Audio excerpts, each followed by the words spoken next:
Estimados amigos, estos diálogos fiscales, lo actual y relevante del mundo tributario. Hoy vamos a platicar de los nuevos supuestos de cancelación de los comprobantes fiscales. No se vayan.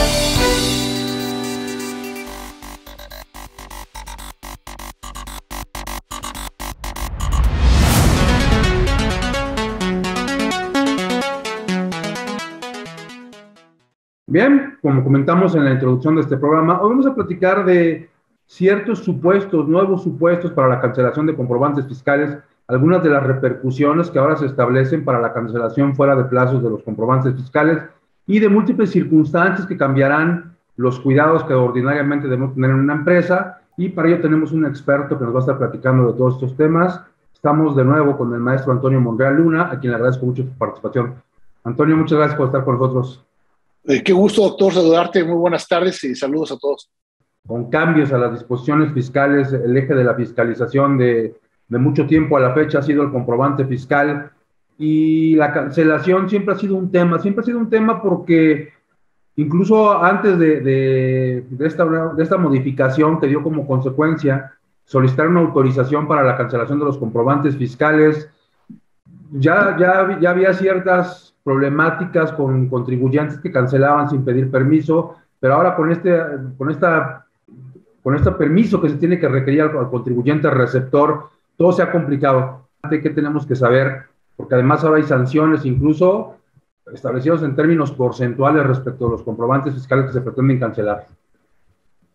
Pues bien, doctor, vamos a platicar de este tema también y del que tenemos también en mente que, como tú dices, la fiscalización es primero cuando el propio contribuyente desea cancelar el comprobante fiscal. ¿Qué va a pasar ahora? ¿Qué consecuencias hay? Y dos, volver en el tema que hemos platicado varias veces sobre la restricción que hace la autoridad del certificado para volver a cancelar, si te parece. Empezamos por el primer tema, es decir, pues ha habido mucho fraude, si así quieren verlo, respecto a contribuyentes que estaban siendo auditados hace unos años y se enteraban de pronto que el comprobante fiscal había sido cancelado. Hace unos años ya, para evitar esto, se necesita ahora el consentimiento del receptor del comprobante fiscal. Pero ahora la autoridad está prácticamente cerrando más la vía al contribuyente para que pueda cancelar un comprobante fiscal. Incluso les da un plazo perentorio. Con la reforma viene que será nada más en el ejercicio fiscal, y con la regla miscelánea fiscal, pues sabemos claramente que tenemos hasta el 31 de enero. Pero entonces es muy interesante cómo la autoridad le ha ido cerrando el paso a los contribuyentes para que estos se vean impedidos para estar cancelando comprobantes fiscales. Hay cancelaciones, todos lo sabemos bien, que son por errores, pero también hay cancelaciones que pueden advertir a naturaleza de actos fraudulentos. Tener que cancelar todos los comprobantes que tengamos antes de que concluya el ejercicio fiscal, y por regla miscelánea fiscal lo da hasta el 31 de diciembre.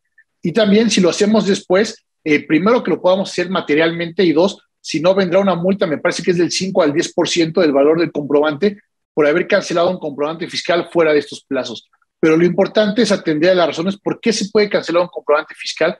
Pues las razones son varias, insisto, desde un comprobante fiscal emitido por algún error por parte del contribuyente, pero sí hay que evitar estos actos donde muchos contribuyentes en las facultades de comprobación, cuando pretendían sostener un acreditamiento o una deducción, pues la autoridad les decía: tu comprobante fue cancelado. Entonces, creo que ese tema ha quedado solventado con la anuencia del otro parte del comprobante fiscal del receptor, pero pues ahora es un tema muy importante. Eso es lo que más importante que yo veo aquí. Bueno, obviamente tú lo decías muy bien, doctor, los requisitos para los comprobantes vuelven a ser un poco más, en cuanto a que ya no basta el RFC del receptor, sino también ahora tenemos que señalar su actividad económica o el uso al que le va a dar, que también es un tema por demás interesante. Nosotros debemos de saber, cuando emitimos un comprobante, qué uso le va a dar el receptor del comprobante fiscal.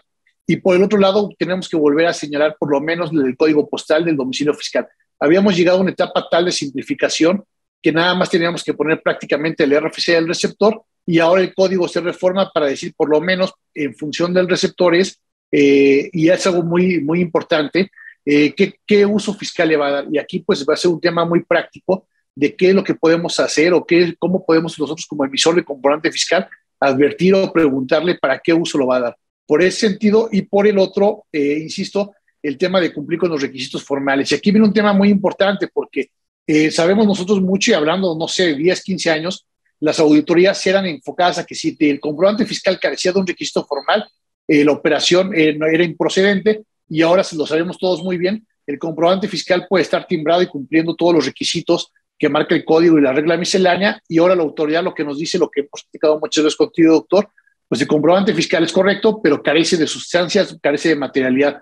Entonces estamos pues como en los dos mundos sabiendo que tenemos que tener un comprobante fiscal expedido correctamente dentro de los plazos legales y por el otro lado sabemos también que no tenemos que tenemos que tener todos los elementos que sustenten esa operación, porque como lo hemos visto con los criterios de los tribunales y reiteradamente en las auditorías que practica el SAT, y ya parece que lo ponen de cajón, ya no es necesario o ya no es, digamos, indispensable que nada más tengamos el comprobante fiscal, sino ahora tenemos que tener todo lo que ampara el comprobante fiscal. Es más, la autoridad lo maneja como un tema de un documento privado y en ese sentido, pues aunque tengamos un comprobante fiscal perfectamente timbrado y con todos los requisitos, de nada nos va a dar.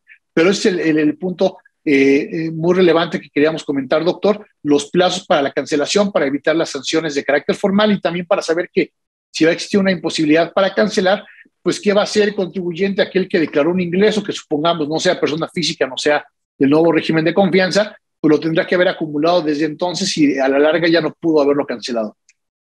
Sí, claro, digo, hay una lógica operativa de repente en la cancelación, como bien mencionas, había quien cancelaba comprobantes de operaciones reales y de repente quien se veía siendo objeto de una facultad de comprobación, cancelaba comprobantes, se comenzó a pedir esta anuencia que tú dices del receptor, pero ahora además se evitan malas prácticas o se pretende evitar malas prácticas, como es el hecho de cancelar comprobantes fiscales. Hay una combinación aquí de dos aspectos que se comentaron en el primer segmento, Antonio. La cancelación, que ahora tiene plazos y que ahora tiene sanciones al exceso en los plazos.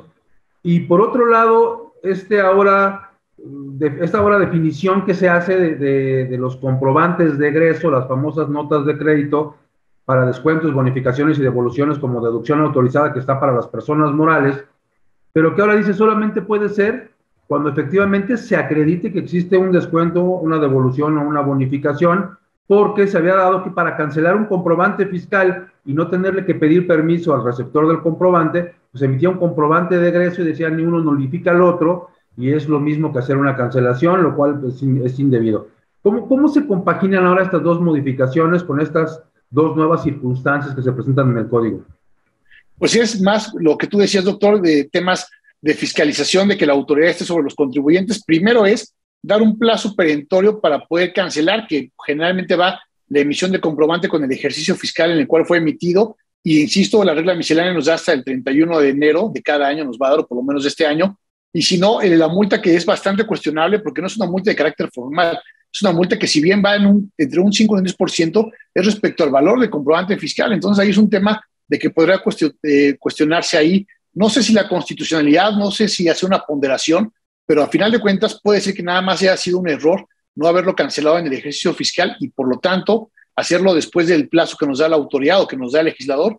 Vamos a llevar una multa, insisto, parecida de carácter formal, pero llevar un porcentaje del valor de la operación, podría yo entenderlo como una multa de fondo. Entonces ahí hay que poner, y más allá de que si no se puede cancelar, entonces del efecto fiscal para el emisor seguirá siendo vigente si son de aquellos que tienen que acumular desde la emisión. Y por el otro lado, lo que tú también comentas era otra mala práctica, digo, la autoridad los fue detectando en el transcurso de las facultades de comprobación a través de los criterios que ha ido emitiendo, el que si no quiero obtener el consentimiento del receptor, como tú bien lo decías, doctor, pues emite una nota de crédito, emite un comprobante de egreso y le mataba el efecto fiscal. Sin embargo, ahora, hablando de la famosa materialidad, lo que marca el código es que dice que cuando un contribuyente emite una nota de crédito, un comprobante de egreso, para restar, obviamente, a los ingresos que fue declarado, necesita acreditar en facultades de comprobación, así lo marca el código, la materialidad, es decir, tendrá que demostrar el descuento, la bonificación o lo que haya motivado, porque si no, y creo que como tú bien decías, bueno, pues era una mala práctica, podría ser los contribuyentes, todo abuso se castiga, y si no lo puedo acreditar yo ante la autoridad, pues ese descuento que hice a través de la nota de crédito, a través del comprobante de egreso que llevaba en la declaración anual, pues no va a tener valor. Creo que la medida es correcta porque también evita muchos fraudes fiscales, pero ahora el tema es el siguiente. Y viendo lo que hemos estado viendo en la práctica respecto al tema de materialidad, operaciones y demás, ¿qué tanto voy a tenerle que acreditar a la autoridad cuando yo tenga una nota de crédito, un comprobante de egreso, para poder sustentar ese descuento? Si no hay parámetros claros, entonces tendré que yo que armar mi expediente de mi cancelación, perdón, de mi nota de crédito, de mi comprobante de egreso, para poder sustentar a la autoridad que lo haya tenido como una deducción respecto al ingreso. Entonces, la medida creo que es correcta, pero el tema es viendo los criterios por parte de la autoridad de que todo lo que pide se le tiene que acreditar, y el problema es que no nos dice qué es. Entonces ahora tendremos que tener pues un expediente hasta para elaborar una nota de crédito, para elaborar un comprobante de egreso.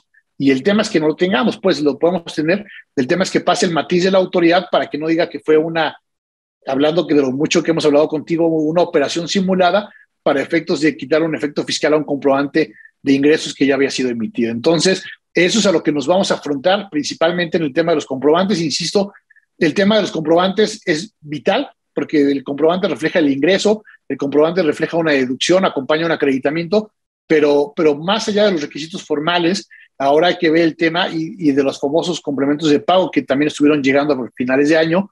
Ahora hay que ver el tema de que toda operación, y yo creo que es el mensaje que podríamos dejarle a nuestros diálogos fiscales, toda operación que sustente un comprobante fiscal necesariamente debe de llevar un soporte documental. No basta con que cumpla con los requisitos formales, y las multas formales, insisto, pues es lo de menos, porque también hemos visto, y lo hemos platicado contigo, doctor, hasta comprobantes de ingresos, comprobantes por retenciones. La autoridad prácticamente al día de hoy está cuestionando todo.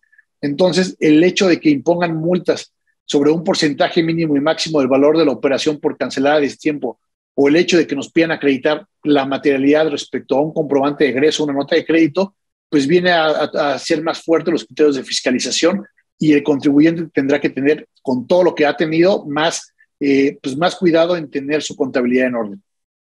Absolutamente, absolutamente. Y bueno, el comprobante fiscal tiene su origen o tiene la posibilidad de emitirse en un certificado de sello digital, y hemos visto que en los últimos años han cambiado los criterios respecto de la posibilidad de restringirlos por parte de la autoridad, la posibilidad de cancelarlos, después la posibilidad de restringirlos antes de cancelarlos, y todas estas reglas han ido aumentando supuestos, aumentando momentos y condiciones para la restricción y para la cancelación. ¿Cómo está hoy la situación? ¿Qué se adicionó para este año? ¿Cuáles son los supuestos que se confirman? ¿Cómo está ahora la probabilidad de cancelar los certificados de sello digital? Pues es un tema muy interesante, doctor, y pareciera que pues es un tema ya muy hablado, pero cada vez que hablamos de este tema hay reformas, y para 2022 no es la excepción. Y tú bien lo dices, si seguimos la historia legislativa de la cancelación, que originalmente era pura cancelación del certificado, ahora restricción y cancelación, pues de 2014 a 2022 este artículo 17H bis, 17H, ha tenido varias reformas y es muy interesante. Nada más déjame hacer aquí un comercial para entender las reformas que estuvieron vigentes hasta 2020. La Prodecon sacó un cuaderno de los que suele sacar, que todavía son buenos documentos, para explicar cómo ha ido evolucionando esta medida. Como tú bien dices, doctor, pues sin certificado no podemos emitir comprobante fiscal. Entonces hay que tener esto, hay que cuidarlo mucho. Es como el tema lo hemos platicado otras veces, que me aseguren cuentas bancarias o que me cancelen o me resignen el certificado, me para totalmente la operación. Y lo que tenemos que tener es claramente la distinción entre cuándo la autoridad nos va a cancelar de manera directa el comprobante sin posibilidad de establecer un caso de aclaración, y cuándo la autoridad nos va a dar la posibilidad o nos va a restringir y nos va a dar la oportunidad de cancelarlo en un caso de aclaración.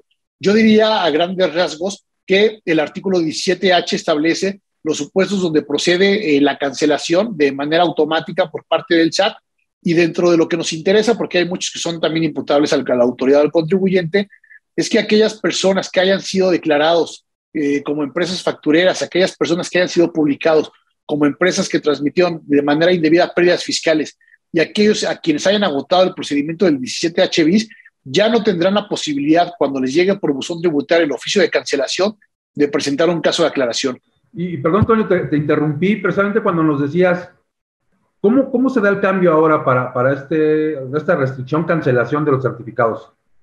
Claro, doctor, hay que hacer la distinción muy clara entre lo que es el 17H y 17H bis de aquellas personas que facturaron operaciones inexistentes o que transmitieron de manera indebida pérdidas fiscales, ya no tienen posibilidad de presentar un caso de aclaración para tratar de solventar esa situación. ¿Por qué? Porque antes de la reforma, e incluso lo motiva así el legislador y el propio Ejecutivo en su iniciativa de ley, dice que tomaban este caso de aclaración como un momento más para solventar una situación o un procedimiento anterior que no había sido solventado o atendido debidamente.